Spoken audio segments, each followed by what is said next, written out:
Call the ad hoc committee meeting to order. Ms. Clerk, please take the roll. Representatives Burkhart. Chisholm. Clemens. Faison. Shaw. Here. Chairman Marsh. Here. Mr. Chairman, you have 6 members present. You have a quorum. Thank you.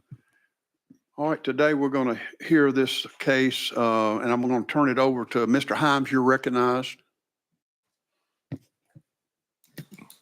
Thank you, Mr. Speaker, members of the committee. I have a brief presentation. Just want to talk a little bit about the background, why you're here today, and try to help facilitate your discussion. Of course, this is the District 53 Ad Hoc Committee. Today is March 6, 2025. My name is Doug Himes. I'm the counsel for this committee. I'm also your House Ethics Counsel. We're here today because a complaint has been filed regarding the November general election results in District 53. And District 53 is a district in southeast Davidson County, roughly from the Berry Hill area through Antioch to the Rutherford County line. Includes, amongst other things, the Nashville Zoo and the Ellington Agricultural Complex.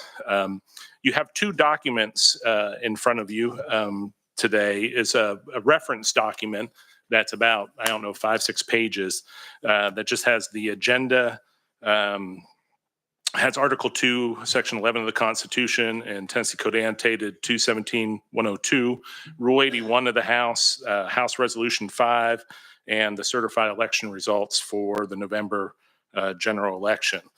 The other document you have is the complaint that Mr. Ruben Dockery filed in District 53 challenging the results. That election was a 3-way election between Mr.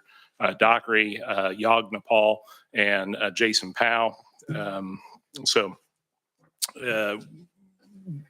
I guess I'll just start talking a little bit about election contests. First, your jurisdiction and authority, then a little bit about election contests generally, and then specifically the November 24 general election and this contest. And finally, both Mr. Dockery and Representative Powell are here today and have requested us to make some comments to you at the conclusion of my presentation.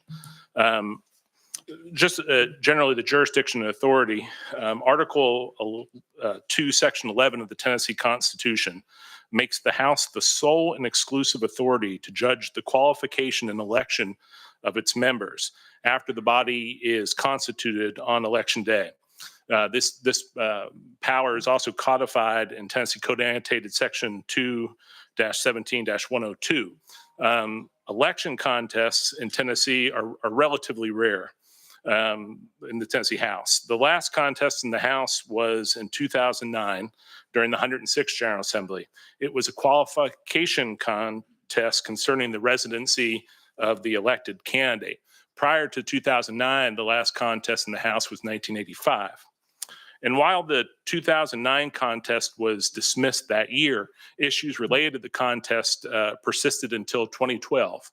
As a result, Rule 81 was adopted by the House in 2013, the 108th General Assembly, as a procedural framework for future election contests. It's been readopted by the House for each General Assembly since then.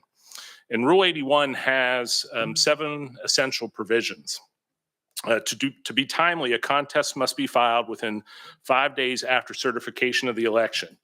That a contest begins with a resolution creating an ad hoc committee, that the committee is composed of 6 members, 3 from each party, that attorney's fees can be awarded for malicious or frivolous complaints, that all issues raised in an election contest must be resolved within the General Assembly in which the contest is initiated, that the committee reports its findings and recommendations to the full House, and upon approval of a majority of the members of the House, the findings and recommendations of the committee become the final action of the House. This is Rule 81's procedural framework, and now a little bit about election contests generally. And there are essentially 2 types of election contests. There's qualification challenges, such as residency and age, and there's also results challenges. There's no standard for judging House election contests there's no standard that's specified in the Constitution, statute, Rule 81, or case law. There is a Tennessee Supreme Court case from 1979, Emory versus Robertson County. And in that case, the Tennessee Supreme Court identified two alternative standards for determining local election contests that fall within the jurisdiction of the courts. The courts may void an election where the evidence reveals that the number of illegal ballots cast equals or exceeds the difference between the two candidates receiving the most votes. In other words, there are sufficient votes to change the outcome. That's number one. Number two, courts may also void elections upon a sufficient quantum of proof that fraud or illegality so permeated the conduct of the election as to render it incurably uncertain, even though it cannot be shown to a mathematical certainty that the results might have been different. In other words, sufficient proof of fraud or illegality rendering the election results unreliable. These standards, or this standard, has been adopted by the Senate in 2006, 2011, and 2023 when looking at a results challenge. So now turning to the November 24 general election and this contest specifically. The 2024 general election was held on November 5th, 2024. The election results were certified on December 2nd, 2024. The results for District 53 were as follows. Jason Powell, the Democratic candidate, 14,004 votes, 62.3%. Yog Nepal, the Republican candidate, 7,494 votes, or 33.4%. Ruben Dockery, the independent candidate, 921 votes, or 4.1%. The difference in the number of votes between Representative Powell and Mr. Dockery is 13,083 votes. Per Rule 81, Mr. Dockery timely filed this complaint with the House Clerk on December 2nd, 2024. Per Rule 81, House Resolution 5 was introduced and adopted on February 6, 2025, creating this committee. Mr. Dockery's complaint asserts, one, he won the election, that he received more votes than either the winning candidate, Representative Powell, or the second place candidate, Mr. Yog Nepal, and two, in the alternative, he asserts that voter suppression, voter disenfranchisement, and overall misconduct by the Davidson County Election Commission renders the District 53 election voidable. In support of these allegations, Mr. Dockery has produced a number of tables and data sets analyzing voter turnout and purporting to demonstrate he had more votes than either of his rival candidates. In addition, Mr. Dockery has filed 4 affidavits with the complaint. First, his own affidavit from 2024, paraphrasing the complaint and including an account of a District 53 voter who says that he only had the presidential race available on his ballot on election day. Second, Mr. Dockery's affidavit from a 2022 election contest against Senator Yarborough. Third, an affidavit from Gregory Smith, a Dockery campaign staffer, saying that around 11:30 a.m. on October 19th, 2024, at the Southeast Library early voting site, voters passed him, quote, complaining of voting machine breakdown, requiring them to produce a personal ID and their voter registration card to cast their vote, end quote. And finally, for an affidavit from Elvin Nelson, a Dockery campaign staffer, saying that he, quote, personally witnessed voter enthusiasm for candidate Ruben Dockery at the voting polls, end quote. Mr. Dockery's complaint concludes by asking that the District 53 election, quote, be declared void and a special election with a paper ballot voting process should be ordered. At this time, Mr. Chairman, both Mr. Dockery and Representative Powell have requested to make comments to the committee. Both have been advised that their comments should be limited to 3 minutes. Thank you, Mr. Himes. Okay, next, I think we would like to see if Mr. Dockery would like to come up and tell us your side of the story. Like we said, you'll have 3 minutes. And then after that, we would like to maybe ask you some questions. And then we'll ask Mr. Powell to come up after that. So, Mr. Dockery, you're recognized. Thank you, Chairman Marsh and Leader Clemens and other distinguished members of this committee. Very briefly, Attorney Hines did an excellent job of giving a good synopsis of why we're here. And I take this process very serious.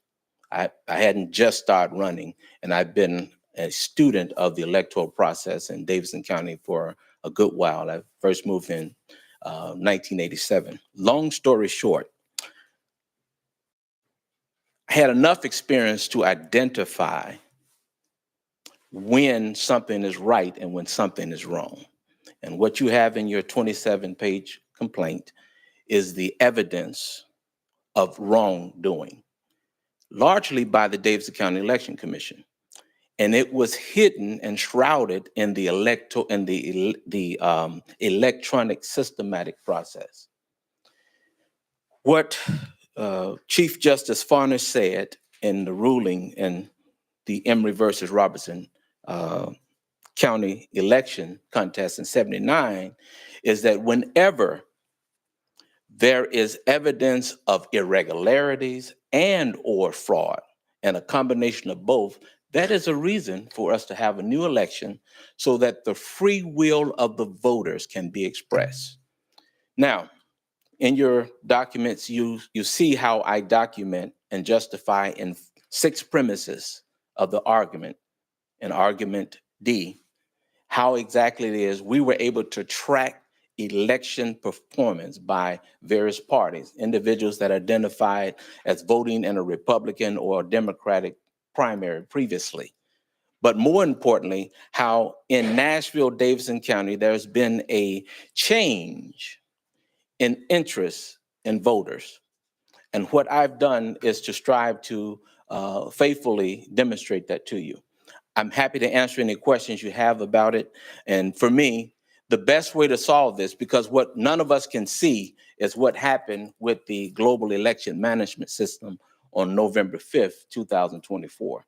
There are only 2 people, and those were the technicians responsible for that. We can't see what they did. And since we can't see it, the best way I believe to resolve this is to have the voters in a write-in or a paper ballot process to cast their votes, and however that comes out, that's what I'll live with. Thank you so very much for the time, and I look forward to answering your questions. Thank you, Mr. Doctor. Do we have any questions? Representative Shaw. Thank you. Thank you for being here, sir. Yes, sir. Do you have evidence that the technicians done something wrong with the voting machines, as you just mentioned? Is there some evidence? One of the pieces of circumstantial evidence that I've submitted to you is exhibit, I believe it is 11. A current commissioner for the state of Tennessee Election Commission, Mr. Benny Smith, demonstrated how one can manipulate the global election management system, particularly the portion of it that does tabulation and reporting. And I believe, I submit to you that the report that was read in terms of what was certified was affected by that process. Now, the best way to do that is through a deposition, to have those technicians come in here and talk to us and explain to us the discrepancies. I submitted that as well as a request to use that particular authority to subpoena them to have depositions done by everybody involved in the process. Yes, sir. I think that my question is, the evidence may be on paper, but could you prove that? If you had to prove that today, could you prove it by any means whatsoever? Representative Shaw, I believe what we can do when we bring in the global election management system software and we examine it, we can see, because by law, it's supposed to be set at a certain point, and we can see the difference from the time it was set and supposedly certified to go out for voters and whatever changes were made. That would be the hard evidence, but circumstantially, I'm suggesting to you that that is the initial proof. But until we get those machines in here, we examine them. Again, we don't know what happened behind. It's kind of like the Wizard of Oz. One little short man was controlling everything. Thank you, sir.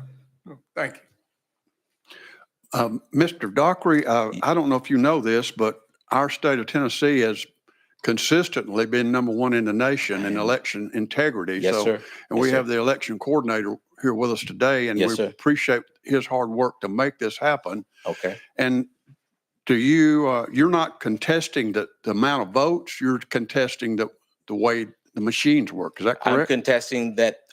What I'm saying is that the results that were reported were tainted by malicious intent to report a different number than what happened. One of the big things that you'll see in the two affidavits that I submitted is that in 2022, in the same House district, although I was running in the Senate district, I received over 10,000 votes. It's inconceivable that only 2 years later, same people that I've gotten to know that voted for me, only 900 or so of them voted for me. But again, these are circumstantial things. I understand that. And I submit to you that the best way to do it is to go do some digging. You didn't make those people mad, did you? They say I didn't, so. Well, it's a lot of different votes from 14,000 down to 900. So, I mean, it's take a lot of hoodooing to make that happen. Do you have any other questions? Representative Chisholm. The election that you just mentioned from 22. 22, Yes, sir. was that a House or a Senate That was a race? Senate race. However, the House district sits within that Senate district. Right. And how, I guess I'm asking for a percentage wise, but how much do you think, do you believe the machines were off? Not the machines, individuals tempering the machine. Okay. That's the thing. Here's a catch. When you look at Mr. Benny Smith's presentation, I went to a election integrity conference and he was a guest presenter there. And he demonstrated how arbitrarily an individual can take a certain percentage and use the global election management system. And all they're using is Microsoft 10 software. That's how we were able to track the voting in the election, in both elections. And they're still using Microsoft 10, believe it or not. The Davidson County Election Commission are still using Microsoft 10, which has been known to be exploitable. Okay. And one more. So the last one was a Senate race and this one was a House, but you know, the Senate race, they have about 3 times as many voters in those districts. Yes, sir. However, in that Senate race, I was able to track then in 2022 using the same process, those that voted for me. And we had 6,800 plus voters at a minimum in that race Okay. Okay. from that House district. Okay. Thank you. Representative Shaw. All right. It just came to my mind as you were talking. Now, tell me, how many races have you ran? House, Senate, and local all Yes, sir. together? How many races have you ran? About 7. 7. Yes, sir. How many of them did you win? I haven't won any of them. I believe I won at least 2 of them. But on record, you have not. That's correct. Thank On you. record, that's correct. Thank you. Chairman Faison. Thank you, Mr. Speaker, Mr. Chair. Question that posed to me is, there were several other people on the ballot Correct. that was voted on that November 6th. I don't remember the exact date. 5th, November 5th. Yes, sir.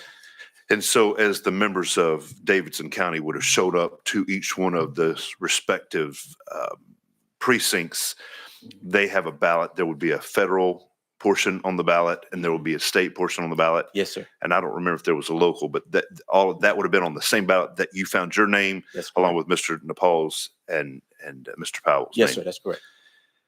In your studying of said ballot in that district, Mhm.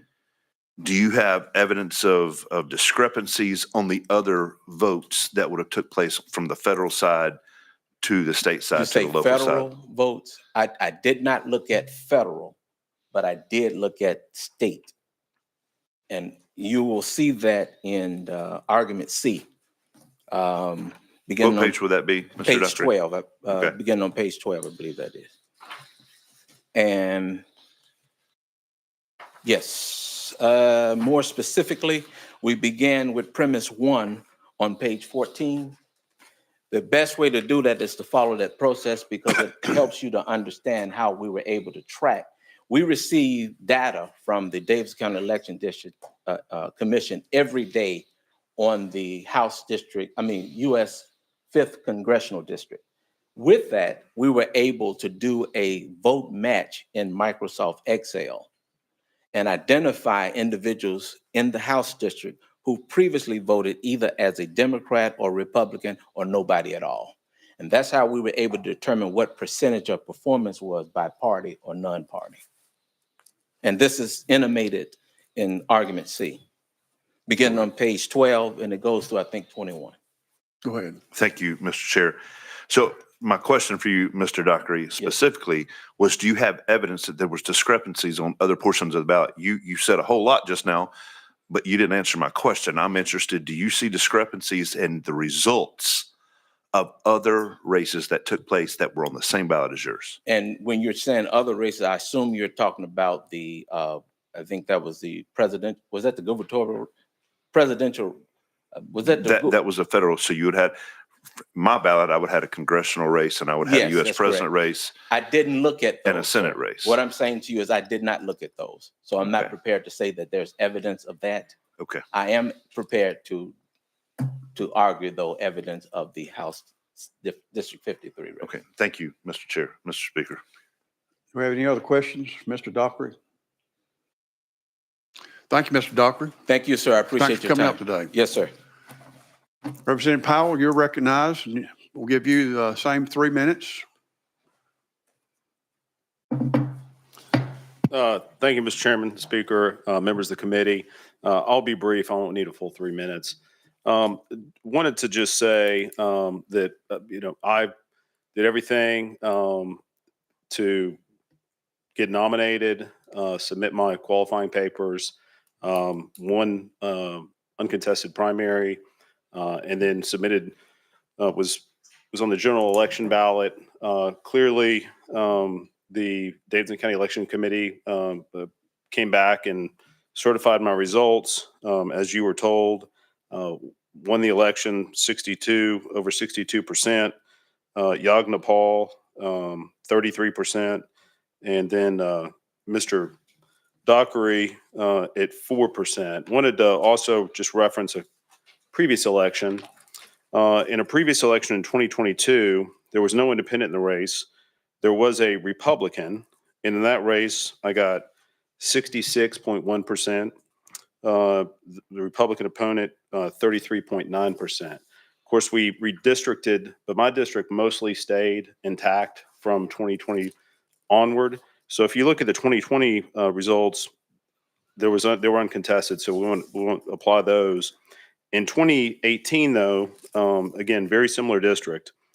There was a Republican and an independent in the race as well as myself. In that race, I got 63.9%. Republican got 33.7%, and the independent got 2.4%. And then going back before that, I got 57.5% to 42.5% for the Republican. So there's been a pattern here. You might find this hard to believe, but I was actually pretty good in math in my earlier days when I was in school here in our public education system, and still use math every day in my business life. And to say that if you look at statistical anomalies and you look at the margin of error, when you win an election by almost double, and certainly the Mr. Dockery who's here only received 917 votes. It's not even close to being within the margin of error. The people in my district were very supportive of me. I can't speak. Apparently, I'm more popular than the senator that overlaps with me because I did better. In that election, I also want to point out there was no Republican in that race back in 2022. So that really doesn't factor in. But again, continued to repeatedly win my district by overwhelming numbers. So I think this is a frivolous complaint. I take this process very seriously. There's a reason we have this, but for something like this, clearly does not meet the threshold. So I would ask for you to take action to support the voters and the results of District 53. Thank you. Representative Powell, have you heard of anybody else in your district that has complained about the outcome that we're hearing today? I have not heard a single person in my district voice any sort of, besides, matter of fact, the Republican was in my office visiting last week. He certainly has accepted the results and moved on, and was happy to come up and see me as his representative. So this is the only complaint I've heard. Have you heard of any other districts in the Nashville area that join you that have had any problems like this? No, sir. We have any questions from anybody? No questions. Thank you, Representative Powell. Thank you. All right. Representative Faison. Thank you, Mr. Chair. It's hard to know if we're supposed to call you Mr. Chair or Mr. Speaker. Just call me Pat. Members, I would like to make a motion, and it's going to be in 5 different things that I'd like to make the motion of. Make sure this clerk gets this exactly what we do. Members, based on what we've heard today, I move that Mr. Reuben Dockery presented insufficient proof to support further consideration of this election contest, number 1. Number 2, that the complaint filed by Mr. Dockery with respect to the 53rd Representative District be dismissed. Number 3, that the Representative Jason Powell's provisional status be lifted. Number 4, that Representative Powell be seated as all other members of the House of Representatives of the 114th General Assembly. And finally, Mr. Chair, number 5, that the staff prepare a report making these findings and recommendations for the consideration by the House of Representatives. Second that motion. We have a motion and a second. We have any questions about that? All right. Representative Clemens. Thank you, Mr. Chairman. The question for legal, can we vote on this as a single motion or do we need to vote 5 times? It's a single motion. It's one motion. One motion. Thank you. All right, all ready to vote? Madam Secretary, please call the vote.